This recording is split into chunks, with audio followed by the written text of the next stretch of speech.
book has several themes. At least in my mind, it has several themes. I don't know about the reader. How would they take it? So one of the themes is that it's about the life of adivasis who are caught in the ongoing battle between the Indian state and the Maoists. How this battle has destroyed their habitat and their culture. They are forced to turn informers for both the sides. So this book attempts to tell their lives. Then this book is also about the grand dream of the Naxal revolution independent India has witnessed. A large number of young men and women, they left their homes and took up weapons to wage a war against the Indian state. This book tries to record their fragile dreams and cruel betrayals, at the same time, futility of violence in a democracy. Another major theme is the failure of the Indian state in handling the Naxal insurgency. Perhaps this may be applicable to several other insurgencies independent India has seen in the last 75 years. So the Naxal insurgency is among the longest insurgency in India, and yet successive governments have not been able to address the major demands. Now, it is all their major demands. It's all the more ironical that whereas they have been able to speak to several ultra groups in the Northeast, but they just don't want to negotiate or converse with the Adivasi guerrillas. So this shows the condescending approach the Indian state has, successive governments have towards the Adivasi, towards this movement.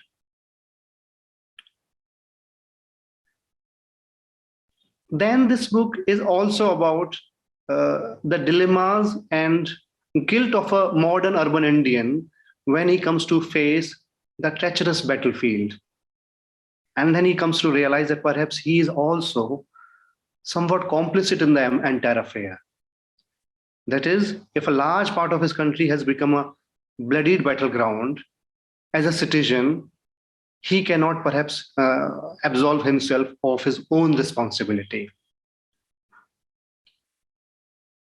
Now, besides these themes, there is also, it's also a meditation. I would like my reader to take it this way. I don't know whether it comes through or not. For me, it has also been very deep meditation on the art and craft of a narrative. So this book for me, it grapples with a fundamental question. Does the act of writing lead to a betrayal with the very subjects whose life you are writing about? So is there an inevitable link between what I write and what, as a human, what as a writer, what amounts to betrayal I commit on the paper, which actually are towards those very people whose life I'm writing about? These are some of the themes I try to address in this book.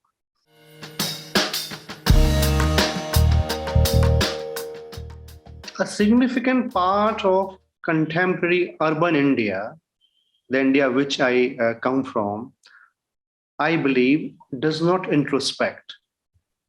I mean, we are always pointing fingers at others. We are always asking questions, which is fine, which we should do. But somehow we as a citizen, as an individual citizen, we are not asking questions to ourselves.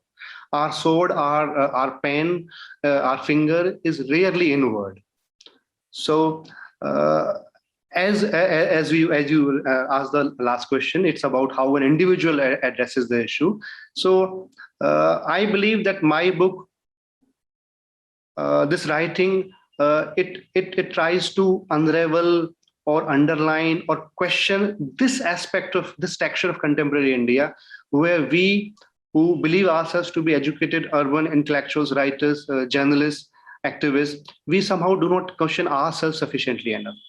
So this is one aspect which I believe I have tried to explore. The second is about our contempt towards the Adivasi struggle or the Adivasi life in general. So if you see the Adivasi struggle has largely gone unrecorded. I'll just give you a slight example. the farmers' movement. I'm not taking anything away from when the farmers' law were repealed. It was projected as their victory, which in fact it was. No doubt about it. But when you start saying, a lot of influential people start saying that this was the biggest civil disobedience movement we have seen in the last decades. This victory we have never seen, nothing like of this sort has never been recorded earlier. I mean, this also shows that how ignorant we are towards the similar struggles which are taking place in central Indian forests. Like I give you a very short example because we don't want to stretch it. In 2005, Tata Group enters into a MOU with the BJP government in Chhattisgarh for a steel plant in Chhattisgarh, one of India's biggest and most respected group. You have protests immediately after the signing of the MOU, and then these protests continue for 10-15 years to an extent that the Tatas are unable to lay even one brick there, unable to begin any work there. Then eventually, after some 15 years or so, Tatas are forced to leave. The government is forced to cancel their lease. And in 2019, that is after a 14-year-old struggle, these Adivasis, whom perhaps you have never heard of, most of us have never heard of, they get their land back after a struggle of 14 years. So this is a struggle which this has gone unrecorded. And I think that my work helps try to record and observe and register this struggle. That how the Indian polity and middle class, they continue to remain indifferent to the Adivasis, and how this indifference leads to an armed conflict eventually. So this is what my book tries to examine.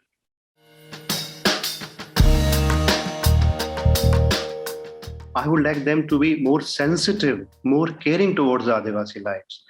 I would like them to know that the Indian Constitution has given some special provisions to the Adivasis. These are not concessions, these are special provisions.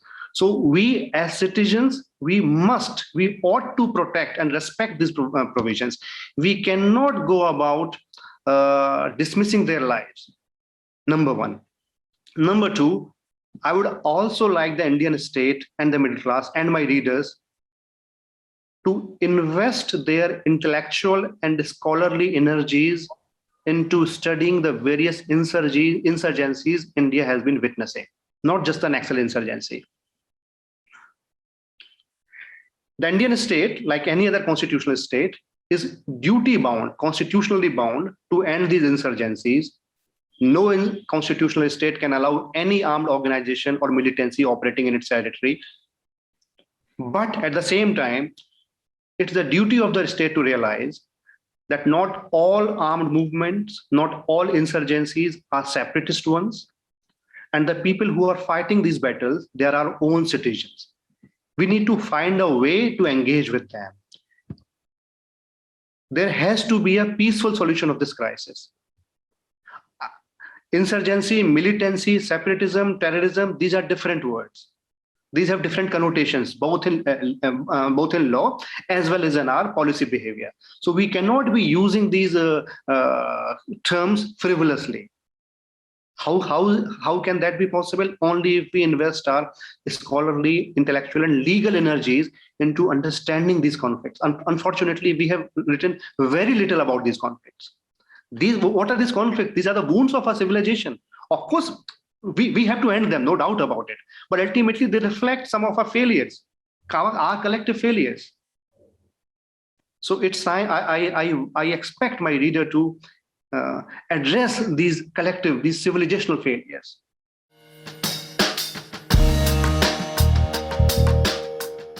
Theoretically, most of us know that long before a book impacts and transforms its readers, long before that, it jolts, it unsettles, and stabs its author. A deeply felt book often arrives as a storm in the life of its writer. So if you're asking about my personal experience, my own takeaways, perhaps I can divide these into three distinct phases. First, when I lived those experiences recorded in the book, when I was traveling in the central Indian forest, I was living there, observing and recording the life in the battlefield.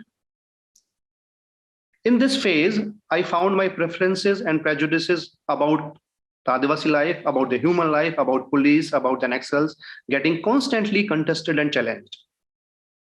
My perception about the nature of growth and development a nation requires that were drastically changed over the course of those years when I was in that area.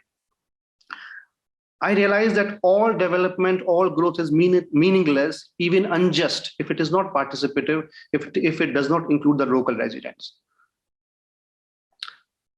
That these Adivasis, they are nowhere lesser citizen. They have a own way of living. It's our constitutional duty to converse with them at an equal platform. So this was my first stage of recording and observing these incidents. The second phase was, Yaunika, when I was in search of a form, a narrative to write down my own observations. If you allow me just a minute, I'll explain it. I began writing this book first as a long travelogue, part of my diary pieces. But a year or two later, having written many such pieces, which are published also, I realized, no, diary is not the form for this. Travelogue is not the form for this. I need to move away from the first person narrative. Then I shifted to a novel. I wrote some 40,000 words of a novel on this, whose extracts yet once again were published both in Hindi and English. Once again, I realized, no, boss, this just can't be a novel. This is too intimate, too real, too factual to be a novel. It has to be, the people must be given their names. In the second phase, this phase where I was writing a novel, I was shy of giving them their names, but I realized, no, I must put them their names. I must bring myself in as a human being, as an individual, as a character. Even if it amounts to exposing myself and many others, but no, I had to do this. So then emerged this third form, which you finally read now, which is a mixture of various things, part fictionalized, very fragmented. Then you have diaries, then travelogues, then you have dead person speaking in their first person narrative. So this is a long struggle of finding a narrative, which you read now. This wasn't easy. Now the third was, which was no less unsettling. People may say that once you have found a form, it's just a way of matter of perhaps just all you require now to put it down once you have a model ready. But when I actually wrote it down, and then I sent my manuscript to some of my friends, I found, then came the biggest shock, the amount of violence my words committed, my written word, my alphabets committed to the very people I was writing about. It was so unsettling to find that I may claim myself to be gender sensitive, to be constitutionally aware and all, but the words that I was writing, they were committing gender violence at several stages. So since you are asking me, I'm grateful to a lot of people, including some very fine women, who read the manuscript and who pointed it out at precise places. Look, you are not like that, but how could your word, how could your sentence be so insensitive? And that unsettled me. I realized there is a deep gap between what I project myself to be, deep rift, and what actually emerges out of me. So that has been a hugely transformative process, the last one, to actually write it down, to get it vetted by several people, and then undergo that catharsis.